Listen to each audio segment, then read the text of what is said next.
WhatsApp guys, আসসালামু আলাইকুম। সবাই কেমন আছো? আশা করি সবাই ভালো আছো এবং সুস্থ আছো। আলহামদুলিল্লাহ, আল্লাহর রহমতে আমিও অনেক ভালো আছি। সেই জন্য কুয়াকাটা ব্লগের পার্ট 3 নিয়ে চলে আসলাম তোমাদের মাঝে। আর হ্যাঁ, যারা পার্ট 1 পার্ট 2 মিস করেছো তারা আমার আইডি ভিজিট করে দেখে আসতে পারো যদি ভালো লাগে। তো চলো বেশি কথা না বাড়িয়ে মূল ভিডিওতে চলে যাই।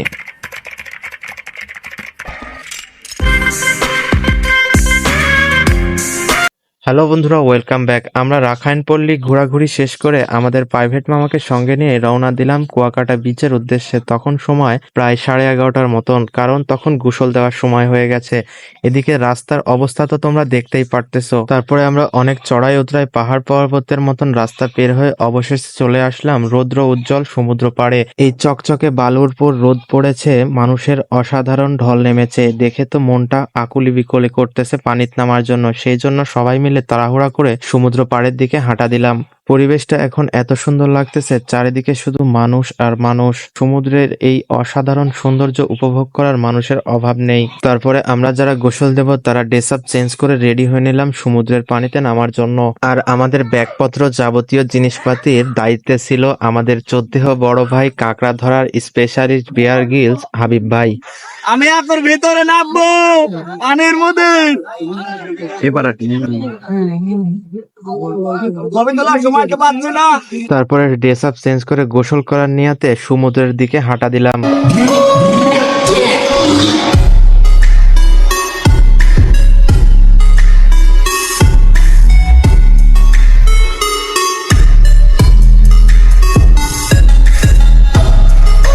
এদিকে সমুদ্রে এসে নামতে না নামতেই হাফিজের তিরিং ভিড়িং শুরু হয়ে গেছে।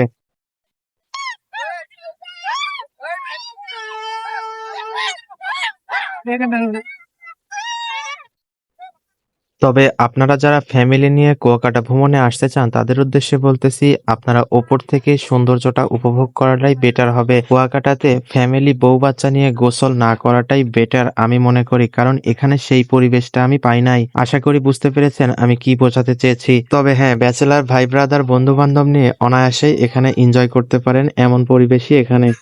আরে আমি আর কত দেখবো, এলাকা মাঝের হক নেই, খালিরা হক আদায় করতেছে। ছোট আমির হামজা বন্ধু আমার পরিবেশ দেখে ওয়াজ শুরু করে দিয়েছে। এদিকে আমাদের জামিরুল চাচা বলছে, একবার তাকানো জায়েজ আছে। তাকাইছি তো তাকাইছি, শহীদ হয়ে যাবো তাও চোখ সরাবো না। আমরাই ডিএসএলআর নিয়ে গেছিলাম। সেই গোসলের সুন্দর মুহূর্তগুলো ডিএসএলআর এর ক্যামেরা বন্দি করা হলো, কারণ ওখানে যদি ডিএসএলআর এর ছবি তোলা হয় তাদের একটা সিন্ডিকেট আছে। একটা ছবি তুলতে বলবেন, একই স্টাইলে 20টা ছবি তুলে ফেলবে। সেই জন্য বলতেছি, আপনারা যারা কুয়াকাটা কিংবা বিভিন্ন পর্যটক স্থানে ছবি তুলবেন ভাড়াকৃত ডিএসএলআর দিয়ে, তাদের সঙ্গে ভালোভাবে কথা বলে নেবেন, কারণ একটা ছবি 5 টাকা করে মূল্য নেয় তারা।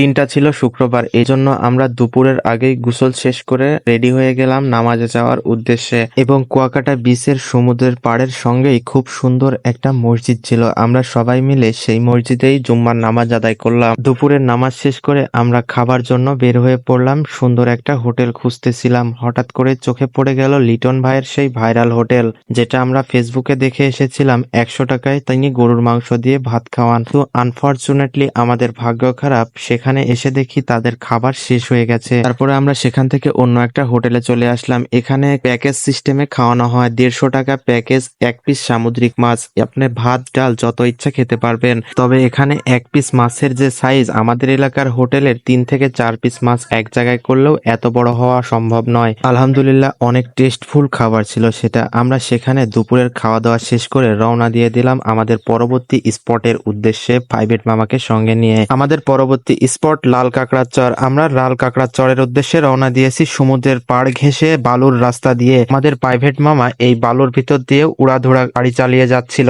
হঠাৎ করে চোখে পড়লো সমুদ্রের অসাধারণ সৌন্দর্য। সূর্য অলরেডি অস্ত যাওয়ার জন্য হেলতে শুরু করেছে বিকেলের দিকে, আর এই জন্যই সমুদ্রের পানির উপরে তার আলোর ছটা পড়ে অসাধারণ লাগতেছিল। এদিকে আমাদের দুই পাশের অসাধারণ প্রাকৃতিক সৌন্দর্য দেখতে দেখতে কখন যে আমরা 15 কিলোমিটার দূরে চলে এসেছি বুঝতেই পারিনি। অবশেষে আমরা আমরা পৌঁছে গেলাম লাল কাঁকড়ার চরে। এদিকে আমরা লাল কাঁকড়ার চরে এসেই একটি লাল কাঁকড়ার সঙ্গে দেখা হয়ে গেছে, কিন্তু আনফরচুনেটলি কাঁকড়াটার কাছে আসার সঙ্গে সঙ্গে গর্তের ভিতরে ঢুকে যায়। চোখের সামনে গর্তের ভিতরে ঢুকে গেল, পরবর্তীতে অনেক খোঁড়াখুড়ি করেও সেই কাঁকড়াকে আর ধরতে পারলাম না। তবে নিজেরা লাল কাঁকড়া ধরতে না পারলেও লাল কাঁকড়ার চরে এসে লাল কাঁকড়ার সঙ্গে আমাদের দেখা হয়েছে, এই সেই কাঙ্ক্ষিত লাল কাঁকড়া। বন্ধুরা, আজকের ভিডিওটি এ পর্যন্তই। দেখা হবে কুয়াকাটা পার্ট 4 এ। আর কুয়াকাটা পার্ট 4 কিন্তু শেষ পর্ব। আর শেষ পর্বে আপনাদের জন্য থাকছে সমুদ্র থেকে ধরে আনা টাটকা তাজা চিংড়ি, সুন্দরবনের এক অংশ, কুয়াকাটার বিখ্যাত শুটকি বাজার, কুয়াকাটার মূল আকর্ষণ চোখের সামনে সূর্য অস্ত দেখা এবং সবশেষে কুয়াকাটার মাছ বাজারে সামুদ্রিক মাছ কেনা। এই সবকিছুই থাকবে শেষ পর্বে। দেখা হবে শেষ পর্বে। সে পর্যন্ত সবাই ভালো থাকবেন, সুস্থ থাকবেন। আসসালামু আলাইকুম। আমরা বাংলা থেকে আসছি।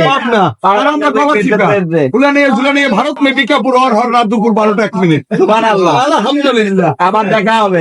ইনশাআল্লাহ।